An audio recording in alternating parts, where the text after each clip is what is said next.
Hey there and welcome to BingeBot. We recap all the latest and greatest TV to help keep you in the loop. Let's travel to a galaxy far, far away as we dig into Ahsoka Season 1, a spin-off series set in the Star Wars universe that takes place roughly 5 years after the events of The Return of the Jedi. This thrilling sci-fi tale follows former Jedi Knight Ahsoka Tano, who joins in the battle to suppress the evil Galactic Empire from rising from the ashes. If you guys like our recaps and you want to support our channel, you can do so via YouTube memberships, Patreon, or Buy Me a Coffee, and unlock some cool perks as well. But let's get right into our recap of Ahsoka Season 1, starting with Part 1, Master and Apprentice. A few years after destroying the villainous Galactic Empire, the rebels and the freedom fighters have coalesced to form a democratically elected government known as the New Republic. However, peace is still fragile and rumors abound that the Empire loyalists are trying to find and bring back the presumed dead Imperial Grand Admiral Thrawn in hopes of restarting the war. Former Jedi Knight Ahsoka Tano was able to capture one of these conspirators, a woman named Morgan Elsbeth, and learned of a secret star map. This mysterious map supposedly pointed to the location where both Thrawn and the Republic hero, Commander Ezra Bridger, were believed to be lost. Ready to do anything to prevent Thrawn's escape, Ahsoka leaves to search for the map, and Elsbeth is handed over to the New Republic. As she is being delivered for trial, the spacecraft serving as her transport is approached by a small ship whose crew claim to be Jedi Knights. Suspicious though, the captain of the prison vessel allows them entry, but has them surrounded, and after speaking with them, attempts to arrest them for impersonation. Confirming the captain's suspicion that they are not Jedi, the two cloaked figures draw their lightsabers and start massacring the crew. You're right about one thing, Captain. We are no Jedi. Cutting their way in, the two mercenaries, Baylan Skoll and his apprentice Shin Hati, find and free Morgan Elsbeth.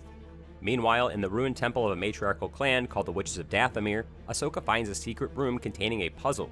Seeing 3 small pillars on the floor, she adjusts them until some sigils on the wall start to shine, and this appears to solve the puzzle, and a locked device emerges from the floor containing the map.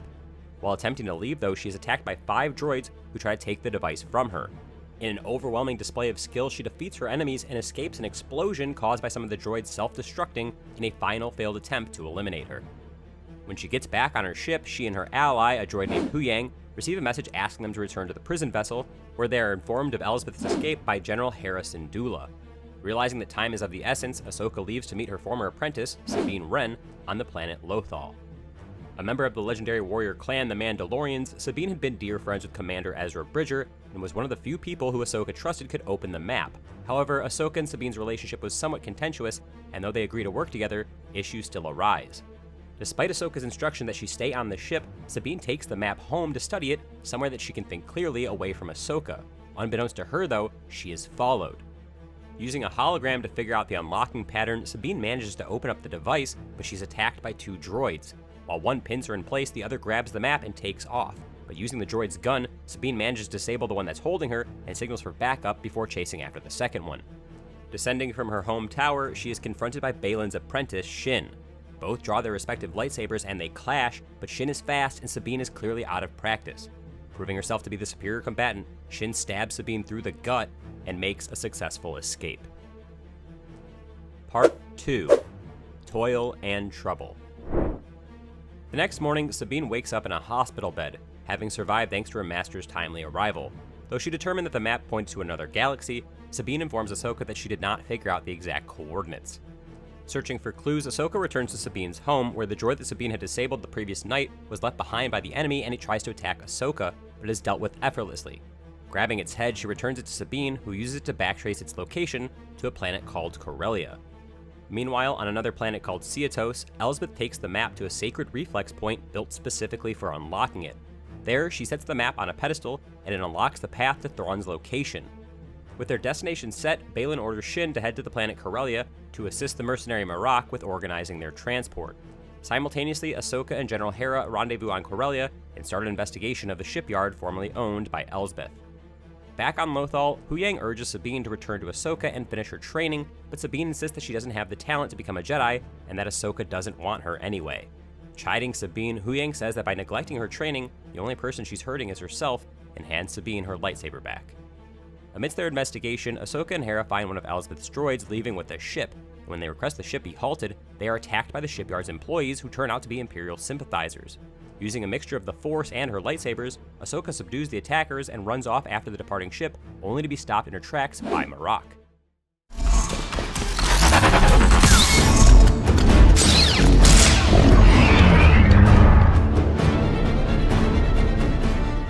While Marok and Ahsoka duel, Hera chases after the ship in her own vehicle. Unfortunately, she is thwarted by the ship's unrelenting cannon fire, forcing her to allow its escape, but only after she sticks a tracker to it. On the ground, Marok is also able to flee thanks to Shin arriving in a getaway ship. The two return to Seatos, having successfully secured the final engine needed to power the Eye of Sion, a ginormous ring that opens up hyperspace, a dimension where faster-than-light travel is possible, far enough to allow journeys to different galaxies. At the same time, Sabine reflects on Huyang's words. Making up her mind, she cuts her hair and dons her Mandalorian armor before giving Ahsoka a call to tell her that she's ready to return.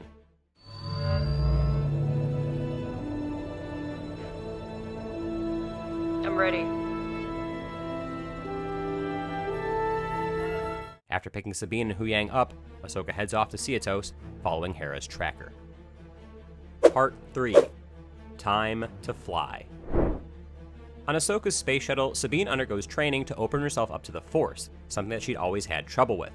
While Sabine continues to struggle, the team receives a message from Hera informing them that the Republic leadership believes their mission to be a wild goose chase.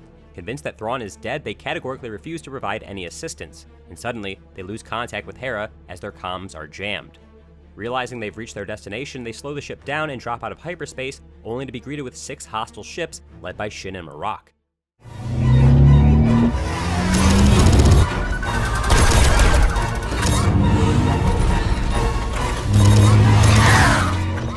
The two sides engage in a dogfight, and through quick coordination, Ahsoka and Sabine manage to destroy half of the enemy forces, but the ship is damaged by Elsbeth shooting from the Eye of Sion.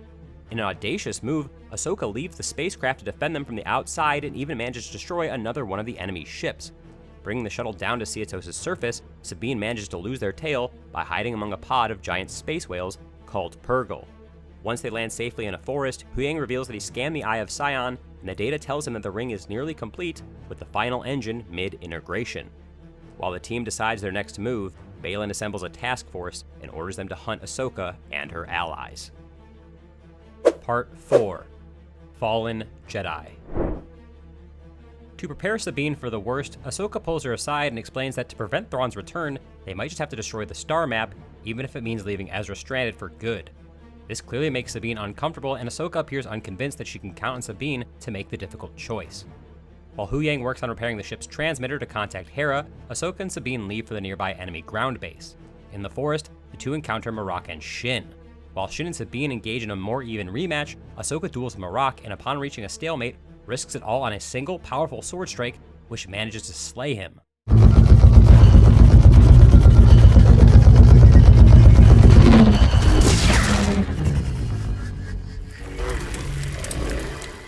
At Sabine's insistence, Ahsoka leaves and reaches the sacred reflex point, where she encounters Baylan. The map, placed at an altar, is being used to calculate the precise coordinates of the hyperspace jump, and lifting their sabers, the two experienced warriors begin exchanging blows. In an effort to disable the map, Ahsoka tries to approach the pedestal, but Baylan keeps her away, and using a nearby stone as leverage, Ahsoka deals him a powerful blow, but when she goes to grab the map, it burns her palm, giving Baylan the upper hand. Suddenly, their respective apprentices reach the reflex point too. While Ahsoka knocks Shin out, Baylan manages to throw her off of a cliff. In desperation, Sabine grabs the map and threatens to destroy it, but Baylan senses her hesitation, and using the Force, he figures out that Ezra is the cause of her indecision. Your family died on Mandalore because your master didn't trust you. Laying down his weapon, he offers her the opportunity to come search for Ezra with them, and in a moment of weakness, Sabine accepts, handing Baylan the map. After resetting it on the pedestal and calculating the coordinates, Baylan destroys the star map so that none may follow them, and handcuffing Sabine, he brings her up to the Eye of Sion. Although Huyang finally manages to reach Hera, and she arrives with a few allies, the Eye of Sion engages its hyperdrive and vanishes into hyperspace before they can stop it. Meanwhile, Ahsoka regains consciousness and finds herself in a mystical plane called the World Between Worlds. A voice greets her, and she turns around only to find herself face to face with her former master, the legendary Anakin Skywalker, appearing in spirit form. Part 5. Shadow Warrior. Announcing that he has come to complete Ahsoka's training, Anakin pulls out his lightsaber, and though unwilling to fight Anakin, she is forced to defend herself as he begins his assault. With the enemy gone, Hera lands by the reflex point where she finds Huyang holding Sabine's helmet. And while she's busy conferring with her allies, Hera's son Jason draws her attention to the water and tells her to concentrate. and upon doing so, she begins to hear the sound of dueling lightsabers and urgently orders her crew to conduct a low-altitude sweep of the ocean. In the world between worlds, Ahsoka and Anakin continue their duel seemingly evenly matched. That is, until Anakin cuts the platform underneath them, causing Ahsoka to fall and land in a foggy world as her younger self while soldiers run by her. Studying her surroundings, she realizes that she is reliving one of her first missions with Anakin, and confused, she draws her lightsabers and chases after her master. After the battle draws to a close, young Ahsoka looks on at the casualties around her and places the blame on herself for not being strong enough. Seeing this, Anakin tells her that it is simply the price of war, and when Ahsoka asks what would happen if she were to stop fighting, Anakin casually responds by telling her that she would die, and walks away. As Ahsoka stares at his retreating silhouette, Anakin briefly transforms into his alter ego, the Dark Lord of the Sith, Darth Vader. This leads her to reliving a different memory from a battle that took place after she and Anakin had parted ways. Praising her, Anakin proclaims that she carries within her everything that he is, which causes Ahsoka to rebut that this makes her just as dangerous as him. Angered by this statement, Anakin draws a red lightsaber, and the two continue their battle, returning to the world between worlds where Ahsoka uses her agility to skillfully disarm Anakin, but instead of finishing him, she throws away the lightsaber, decisively asserting that she doesn't need to continue fighting to live. Stepping away, Anakin smiles and states that there is hope for her yet, before disappearing. There's hope for you yet. Anakin. The mystical plane then shifts around Ahsoka as she is pulled out of the ocean by a Republic pilot who has come to her rescue. The next day, Ahsoka wakes up in her shuttle and is given the broken star map by Huyang. And using the Force on the busted device, she discovers Sabine's choice to hand over the map to Baylan. Wondering what to do next, she looks up and sees the Purrgil pod drifting along in the cloudy sky, and in a last-ditch effort, Ahsoka attempts to communicate with the Purrgil. Being one of the very few creatures that can fly through hyperspace, the space whales were how Ezra and Thrawn went to the distant galaxy in the first place. Almost miraculously, one of the whales opens its mouth, and Ahsoka guides her ship into it. The pod then ascends from the planet and jumps into hyperspace, though not before Ahsoka and Hera bid each other farewell, with Ahsoka promising the general that she will find both Sabine and Ezra. Part 6. Far, Far Away. Having finally reached its goal, the Eye of Sion exits hyperspace and emerges before the planet Peridia, the homeworld of Elsbeth's Dathomiri ancestors. Identifying a beacon signaling from the planet's surface, the group takes a small ship down to it. There, on a reflex point similar to the one on Seatos, they are greeted by 3 witches of Dathomir called the Great Mothers, who praise Elsbeth for heeding their call and announce that Thrawn will be arriving shortly. While waiting for Thrawn, Baylan confides to Shin that he has started to see the world simply as an inevitable and endless cycle, and that his true reason for coming here was to end this cycle. What I seek is the beginning, so I may finally bring this cycle to an end. Suddenly, Thrawn's majestic ship, the Imperial Star Destroyer, arrives. Accompanied by his army, Thrawn marches out and commends Elsbeth for her service. After learning of Sabine's capture, Thrawn agrees to honor her agreement with Baylan, and to that end, he provides her with weapons, supplies, and a mount called a Howler, which is a creature resembling a cross between a wolf and a horse, to aid in her search for Ezra. However, once Sabine departs, he orders both Baylan and Shin to tail her, stating that if she manages to find Ezra, they are to kill them both. While wandering the remote frontier of Peridia, Sabine's Howler manages to sniff out a timid alien race called the Noti. When they see a symbol drawn on Sabine's armor, one of the Noti reveals a necklace imprinted with the same exact marking, and realizing what this means, Sabine implores them to lead her to the person responsible for it, and the Noti guide her to a small settlement. As she wanders around, a male voice calls out saying that he knew he could count on her, and turning around, Sabine finally sees Ezra standing before her, the pair finally reunited after nearly half a decade. At the same time, back at Thrawn's fortress, the Great Mothers inform him that Ahsoka is on her way to Peridia. Part 7. Dreams and Madness. Having arrived at their destination, the Purrgil drop out of hyperspace and deposit Ahsoka's shuttle above Peridia, where they are welcomed by a minefield deployed by Thrawn. Through skillful maneuvering, Ahsoka is able to dodge through the explosions and lose the oncoming enemy starfighters by hurtling headfirst into the planet's dense debris field. Back on the surface, Sabine catches Ezra up on all that's happened after his disappearance, including the fall of the Empire. Staring down from a nearby hill, Baylan and Shin catch up to the Noti caravan, while simultaneously the Great Mothers triangulate Ahsoka's location within the debris field. In addition to raining lasers down on her position, Thrawn sends another group of fighters after Ahsoka who, having located Sabine through the Force, races down to the planet's surface. On the ground, Shin initiates the attack on Sabine with her troops while Baylan, curiously, does not join them. Given that the Noti are now encircled, Sabine and Ezra are forced to stride forth and confront Shin. But up in the sky, Ahsoka's shuttle approaches with multiple fighters in pursuit. By cleverly utilizing the Noti vehicles as shields and a means to spread out their enemies, Sabine and Ezra hold out long enough for Ahsoka to arrive and help them turn the tide. Suddenly though, Thrawn calls for his forces to retreat, revealing that his motive the entire time had been to delay Ahsoka, and now his preparations are nearly complete. With Thrawn's troops backing out and no Baylan in sight, Shin is left stranded alone, seemingly abandoned. Though offered a chance to surrender by Ahsoka, Shin decides to run away, with Ahsoka allowing her to go. Grateful for the rescue, Sabine tells Ahsoka that she thought she had died on Seatos, prompting Ahsoka to smile and hug Ezra, saying that she would never miss this reunion. Part 8. The Jedi, the Witch, and the Warlord. Over at the Reflex Point, Elsbeth is granted a reward by the Great Mothers for her service.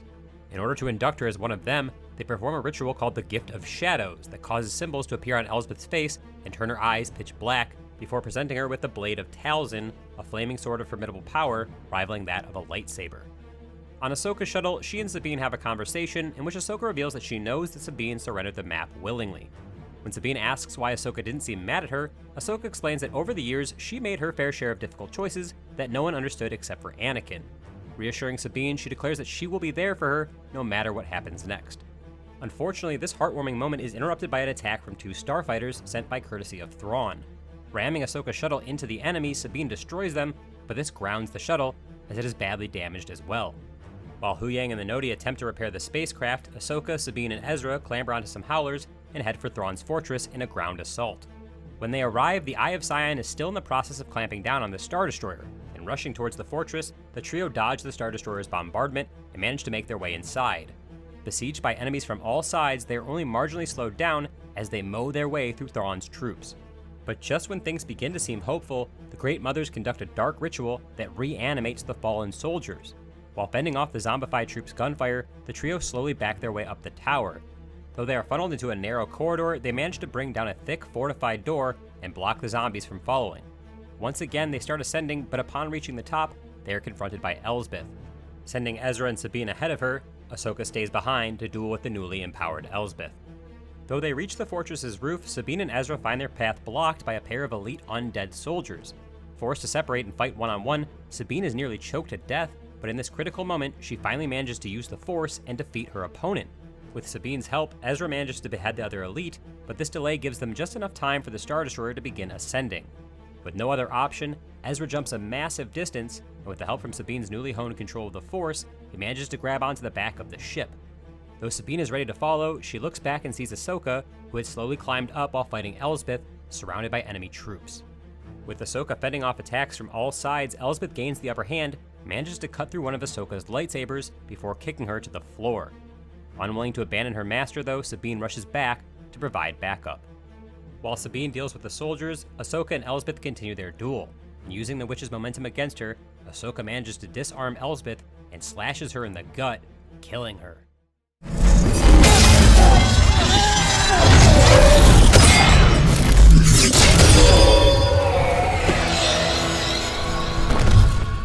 When this news is relayed to Thrawn, he has his Star Destroyer bombard the temple, and arriving just in time, Huyang manages to catch Ahsoka and Sabine as they jump off the crumbling fortress. Though they rush after Thrawn's vessel, it is too far away. Enjoying his victory, Thrawn goads Ahsoka, stating that her strategies were just like her master's, and wonders what other similarities with Anakin she might share. Afterward, he engages the hyperdrive and leaves the far galaxy behind. Forced to accept their defeat for this time, Ahsoka and Sabine are left with no other option but to return to the Noti camp. Elsewhere on Peridea, Baylan has reached the Mountain of the Three Mortis Gods. While the son represents the dark side and the daughter represents the light side, the father represents the balance between the two. Standing on the outstretched arm of the colossal father statue, pointing his finger forward, Baylan gazes towards the horizon. In the distance, a radiant beacon pulses atop a faraway mountaintop, symbolizing Baylan's quest to reach it and finally end the cycle of turmoil between the light and the dark sides. Exiting hyperspace, Thrawn and the Great Mothers arrive at the planet Dathomir, while Ezra, having successfully infiltrated the ship, manages to escape in a stolen spacecraft. Eventually, finding a new Republic vessel, he manages to reunite with Hera. As they make camp at night on Peridea, Sabine finds Ahsoka staring up at the sky. When she goes up to her, Ahsoka reassures Sabine that she did well, and though Sabine points out that Thrawn escaped, Ahsoka replies that they sent Ezra home and he is where he needs to be, as are they. Choosing hope, both Sabine and Ahsoka glance out into the night sky one last time. Sabine, still trying to understand her new connection to the cosmos through the Force, is slightly mystified by this new sensation. Ahsoka, on the other hand, has spent decades embracing the Force, allowing her to gaze deeply into the sky with a knowing, comforted smile. Finally, as the duo rejoins the Noti camp, Anakin's spirit watches over them with a warm smile on his face. And that's it for Ahsoka Season 1. So what's everyone's take on this? Good, bad, more of the same? Be sure to leave a comment and let us know what you thought. As far as Star Wars spin-offs go, I thought this one was actually pretty good, with a good balance of both fan service and solid storytelling. Plus, we got to see some cool lightsaber duels, which always adds to my personal enjoyment. Anyways, we hope you're all caught up for Ahsoka Season 2, and we'll have a recap of that ready when the show wraps up. Thanks again for checking out our recap of Season 1 and for sticking around until the end of the video. If you like this video and you want to see more like it, consider subscribing to our channel and don't forget to ring the notification bell so you never miss a new video. You can also support our channel through YouTube memberships, Patreon, or Buy Me a Coffee, and unlock extra perks like early video access and more. We'll be back soon with another recap, but for now, BingeBot is logging off.